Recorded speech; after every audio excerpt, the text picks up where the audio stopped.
Dialognya saya menuju ke Bang Mukri. Bang Mukri, ini kan sudah ada total denda administratif 2,3 triliun dari 20 perusahaan sawit dan juga satu perusahaan tambang. Ini menurut Anda datanya cukup atau tidak mengenai denda administratif tadi dengan data di lapangan terhadap kerusakan lingkungan yang terjadi?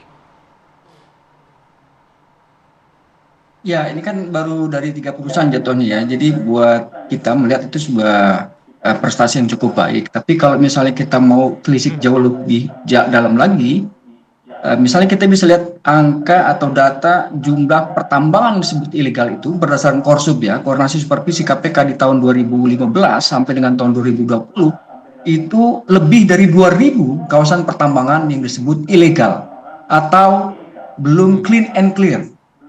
Nah, tahun kemudian tahun 2025 yang sekarang juga ditemukan masih ada seribuan lagi, di atas seribuan pertambangan dikategorikan ilegal.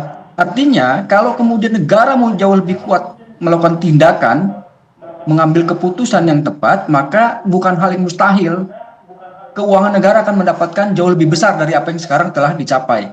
Nah, ini kan menjadi krusial buat kita karena misalnya kalau kita bisa periksa dari 20 tahun terakhir APBN kita yang bersumber dari yang berasal dari sektor sumber daya alam itu jauh sekali nilainya, kecil, nggak sebanding dengan laju eksploitasi yang dilakukan, laju kerusakan termasuk juga konflik, bahkan muara terakhirnya adalah bencana. Sehingga wajar kalau kemudian tiap tahun nanti sekarang tahun 2026 juga defisit kita APBN kita di atas 400 triliun. Kenapa? Karena ya banyak sekali pertambangan khususnya ya ilegal itu kemudian tidak disegera ditangani. Masa iya tahun 2015 telah disebutkan oleh KPK ada sekian ribu kawasan pertambangan yang belum clean and clear atau dengan kata lainnya ilegal. Kalau tambang seperti pernah saya sebutkan setengah hektar mungkin nggak kelihatan wajar. Sekarang kan ada banyak citra satelit yang gampang untuk diverifikasi minimal menjadi informasi dasar. Nah, kita berharap ke depan kenapa lagi-lagi penting untuk diperluas atau dibangun institusi baru yang bernama Satgas Sumber Daya Alam itu kepentingannya adalah satu untuk memastikan keselamatan sumber daya alam kita yang sudah dirampok, dijarah berpuluh-puluh tahun, yang hasilnya juga nggak sepadan dengan apa yang kita terima. Buktinya apa, indikatornya adalah melalui APBN. Yang kedua, ternyata penguasa-penguasa ini contoh misalnya di sektor perkebunan sawit kan itu kebanyakan orang Singapura yang juga nggak ada kontribusinya terhadap pemerintah daerah, itu nggak lebih dari upah kuli buruh dodos gitu ya. Selebihnya adalah ke pemerintah pusat. Jadi wajar kalau kemudian daerah juga mengeluh tidak punya pendapatan. Yang terjadi adalah konflik. Nah, saat konflik ini bukan orang pengusaha yang sampai orang meninggal tertembak, yang terjadi adalah petani dalam konflik agraria dengan APH, aparat penegak hukum. Nah, kita berharap pentingnya dibangun kemudian satgas baru ataupun diperluas satgas PKH ini kewenangannya, karena bukan cuma persoal kawasan hutan, pulau-pulau kecil sekarang ini banyak yang dikapling kepemilikannya oleh warga negara yang berkebangsaan asing. Ya, dengan cara kawin mawin itu kan bagian strategi. Kita khawatirkan bahwa ini adalah bagian dari infiltrasi cara mereka masuk bagaimana untuk menguasai teritori Indonesia.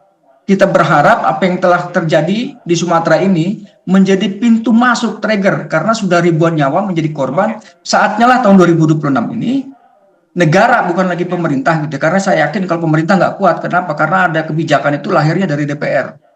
Misalnya apa contohnya? Baik. HGU kita itu umurnya sekarang 90 tahun. Melampaui dari target yang pertama 35 tahun. Artinya kita sampai kapanpun akan banyak utang terus. Nggak akan yang namanya mimpi sejahtera walaupun Pak Prabowo ngegebrak-gebrak ngomong gitu ya. Nggak akan. Kalau tanpa tindakan yang bareng oleh negara. Jadi insaf bareng, hentikan semua kerusakan lingkungan, hentikan semua kejahatan perampokan sumber daya alam kita. Dan segera atasi semampunya. Jadi jangan cuma kuat di media, bahasanya omong-omong, tapi realitasnya nihil di lapangan. Itu yang sekarang ditunggu oleh masyarakat Sumatera yang menjadi korban bencana ekologis. Maaf, bukan bencana alam. Kenapa? Karena kalau kategorinya bencana alam, maka nggak bisa tuh orang dituntut secara pidana umum perdata terhadap pihak-pihak berkontribusi terhadap bencana Sumatera. Oke, baik. Bang Barita gimana tanggapannya? Ya, saya kira tadi positif ya untuk mengedepankan tugas-tugas penertiban ya ke depan. Itu adalah satu saya kira harapan masyarakat. Dan kemarin di depan Bapak Presiden, Jaksa Agung telah menegaskan komitmennya melakukan penegakan hukum yang tegas, bahwa kekayaan alam kita tidak hanya boleh dinikmati oleh segelintir kelompok, tetapi oleh masyarakat dan seluruh rakyat. Tadi menarik juga yang sampaikan Bung Saur, saya kira perlu saya sampaikan bahwa saat begitu kejadian yang OTT kemarin itu, Jaksa Agung langsung memerintahkan penertiban dan semua yang diduga terkait dengan peristiwa itu sudah diserahkan. Ya, tidak lama semenjak proses itu berjalan di Komisi Pemberantasan Korupsi. Langsung dipecat ya Pak ya?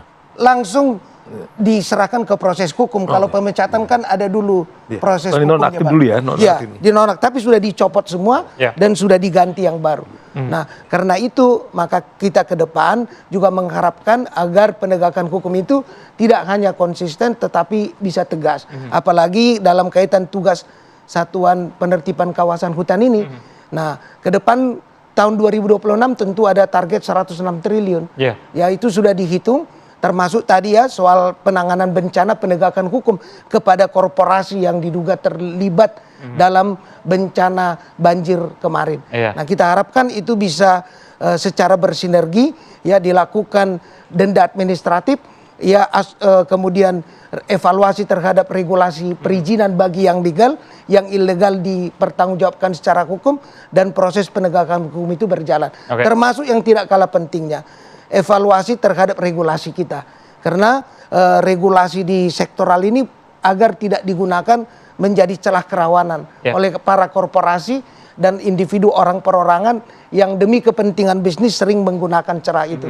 Itu sudah dikaji dan kedepannya tata kelola kawasan hutan kita dilakukan untuk rakyat, untuk kepentingan pasal 33 Undang-Undang 1945. Oke, Bang Saur terakhir, ini kan tadi Bang Mukri bilang bahwa memang datanya cukup banyak yang ternyata ilegal begitu.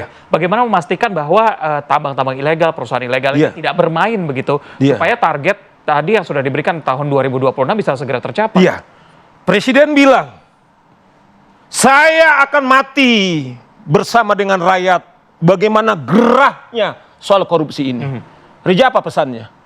Kalau sampai Satgas siapapun bermain-main, dugaan saya, taruhannya adalah negara. Nah, oleh karena itu, karena Presiden pernah menulis buku Indonesia Paradoks, kalau korupsi ini nggak bisa diselesaikan, Rija, bukan tidak mungkin kata Prabowo itu tahun 2030 kita bubar. Ini menurut saya urgensinya yang dilakukan oleh Pak Presiden. Nah, dugaan saya, pidato pertama tentu kepada diri sendiri, betul nggak Pak Reza? Kepada diri sendiri. Tetapi juga para pembantu-pembantunya ini yang sering gitu loh. Para penegak hukum ini juga bermain juga kepada pengusaha-pengusaha hitam, cukong, dan lain-lain. Karena apa? Begitu dikasih uang, bukan mereka malah menindak. Sama dengan 3 tadi, dalam konteks OTT itu ada para penegak hukum, jaksa, hakim, dan lain-lain. Ini problem kita, Reza. Nah, kepala negara sebagai kepala pemerintahan sekaligus panglima hukum sudah memberikan aware, sudah memberikan warning kepada kita. Tapi kalau kita masih main-main, dugaan saya itu yang saya bilang, harus hukuman maksimal dan juga keteladanan. Kalau tidak, Presiden akan jadi tontonan, tepuk tangan, bagus, bagus. Tetapi mungkin mereka bermain di belakang.